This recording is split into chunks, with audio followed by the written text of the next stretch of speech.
I'll be as quick as possible, and I would like to indicate that I will share the time with my colleague Jackson Awele, who will deal with what happened at Forodha, while I will deal with everything that happened at Iebc Anniversary Towers.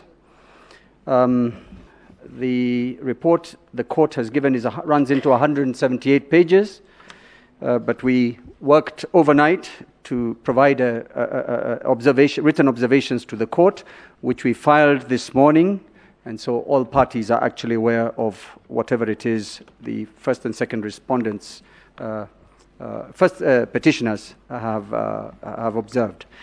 Very quickly, Iebc confirmed that the RTS, the results transmission system, runs on 8 servers, of which one is a virtual server. Counsel? Yes? You say you filed something? Yes, we filed written observations with court, and we have a few copies. Just wait until we get our copies. Are they in the bound? We filed them just before. Give us Okay. A moment there.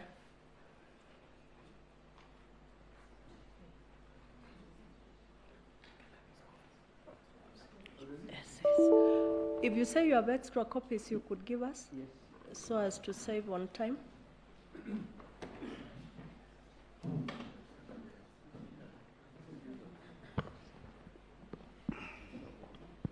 Yes, we do not have a copy. If Learned Counsel could be kind enough and serve us a copy. for the principal respondents, we can give you one of each.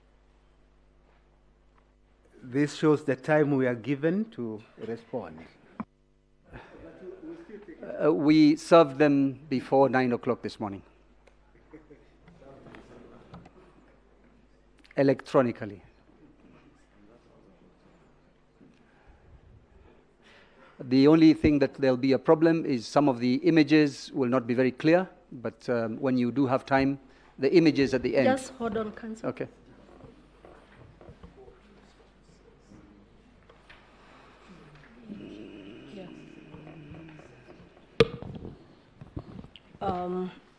You could start. Yes, Jackson, you could also perhaps upload it so that those who don't have a copy can see where we're reading. I'll go to the first observation on page 2, summarize the first paragraph. Iebc confirmed that the results transmission system runs on 8 servers, of which 1 is a virtual server, and the 7 are Docker containers, which is a server within a server. The Iebc denied agents access to the Docker servers. We were therefore unable to proceed further with that exercise. Paragraph 2. The Counsel again. Yes. The copies you've given us are not filed. They're not filed, the electronic ones are filed. I anticipated having to provide 1 or 2 people with copies, but the electronic ones are filed, very clear. We have a receipt. Yeah. It's all right. Okay. Counsel, I think we had already given directions that we expect oral submissions. I am making oral submissions. Yes, so okay. I'm just saying, let us not worry too much about written reports, who has served who. Okay. You're letting the court know what you think of the exercise so that we can take those submissions into consideration. And that should apply to all the other parties. I stand guided. Thank you very much. I go to paragraph, or I'll just make it an oral submission. The virtual image availed for scrutiny was created on the 31st of August, 2022.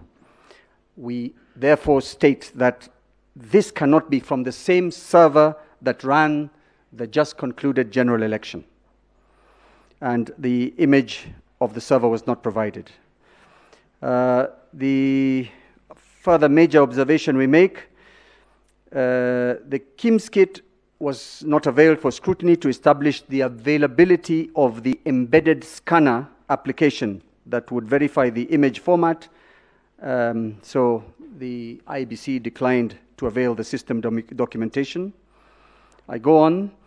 there was very disturbing evidence of log deletions from the Iebc server that was availed, in part, partially availed. These deletions occurred on the 6th of August 2022, which is 2 days before the contested election. We observed that, surprisingly, the registrar's report at page 21, issue number 5, indicates that there were no deletions. We think this is a mistake. It should be looked into. The effect of the deletions, we can upload that. It's on the screen now, that we were able to get from Iebc, indicates that, and this is image marked 15, that at the material time, foreigners, including Ogudino, Vito, J. Carmago, Josio, were operating the system. Those are 5 foreign individuals. If a forensic image of the server is availed, details of what was deleted would certainly be established. The other major observation, Iebc refused to provide a security walkthrough to highlight key security controls to determine whether Form 34A could be tampered with during transmission at what point.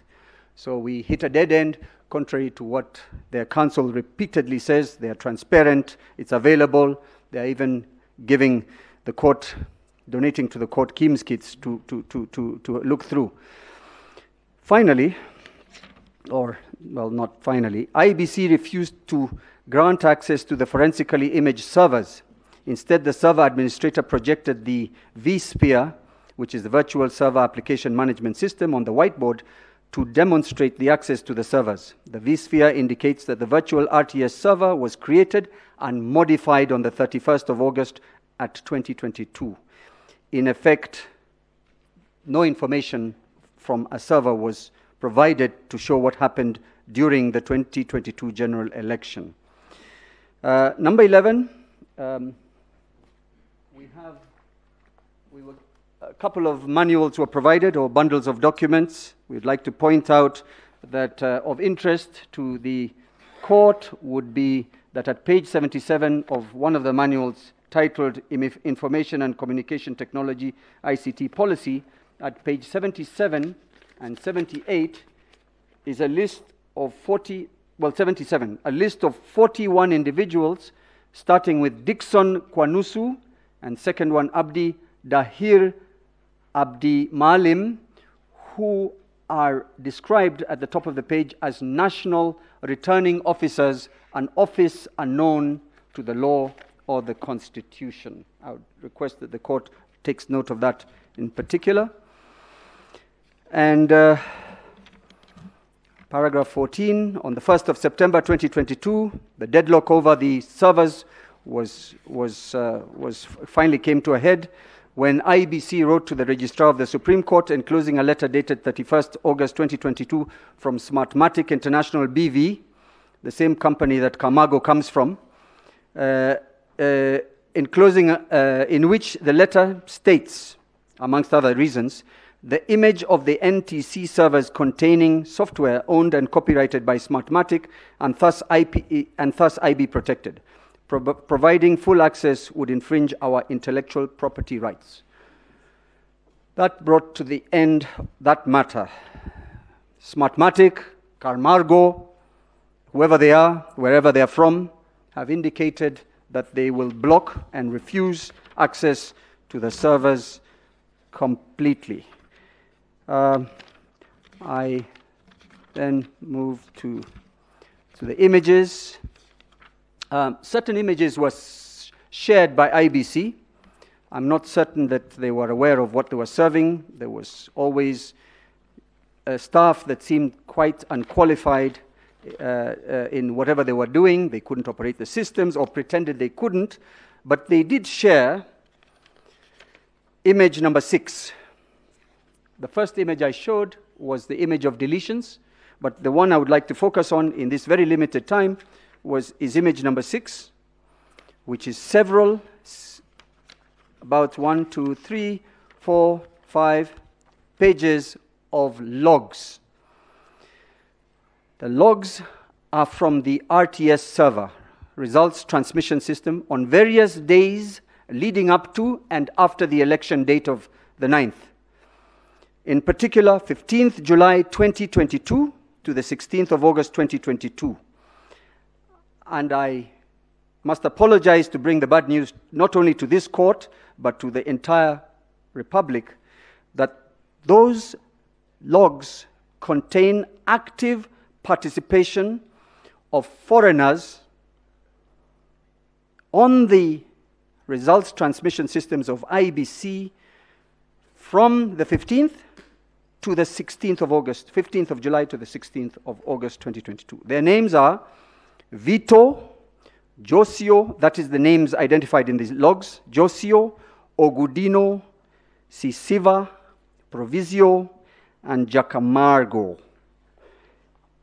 The copies I provided to the court are much clearer, and you can see the names, you can see the times, and of interest, and I will only highlight certain entries, only the longest entries. I will start by saying those 6 individuals, foreigners, in the Immigration Act, they are also referred to as aliens, accessed this server 180 times or thereabouts. The longest being Scamago on the 8th of August 2022, Josio, let me deal with the time. Josio on the 9th of August 2022, which is the election day, for 1 hour 32 minutes. Ogudino on the 11th of August 2022, 2 hours 54 minutes. Ogudino again on the 11th of August, 3 hours 16 minutes. Ogudino on the 14th of August 2022 for 2 hours. Ogudino on the 4th of August again, 1 hour 57 minutes. And then the 16th of August, Ogudino, 1 hour 1 minute. I close by saying, what a mess, what a mess. My learned friend Mr. Ngatia struggled so hard to get Mr. Camargo out of the mess of taking control of our elections in the case of the 34A we've just been talking about, but we have caught Mr. Camargo and all his friends in our election process before, after, and where are they? Only God knows, and only the servers will show us. History is repeating itself. 2017, Mr. Chepkati refused to provide access to the servers. He's doing it again. And of course, please, I ask the court to take note of everything we have provided as far as the DCI has provided to us, we have provided to the court. These are individuals whose identities are not even known. They travel on, or they provide expired passports when interrogated by the police, and all the rest of it. I would not repeat any more of that. On the 8th of, yes, I'm happy to be pointed out, the logs will also show that on the 8th of August 2022, Camargo accessed the portal while in Venezuela. So our elections were conducted from Venezuela. The Venezuelans decided who won. Mr. Chepkati was just a mouthpiece. Thank you.